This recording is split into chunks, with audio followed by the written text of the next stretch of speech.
হুম, কি হয়েছে? ওগুলো পড়ছে তো কি হয়েছে?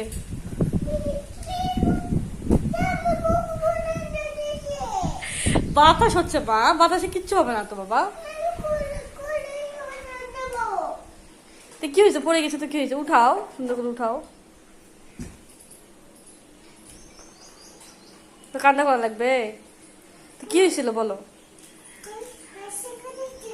হ্যাঁ, তাই বাতাস আসছিল? এই সুন্দর বাতাস বাইরে, দেখছো? আবহাওয়া অনেক ঠান্ডা। হ্যাঁ, বৃষ্টি আসছে? তাই? হ্যাঁ, কি বলো বুঝি না। পড়া লাগবে না মা, পরে পড়ো, গোসল করে পড়ো। গোসল করে পড়বা। Bathroom, washroom.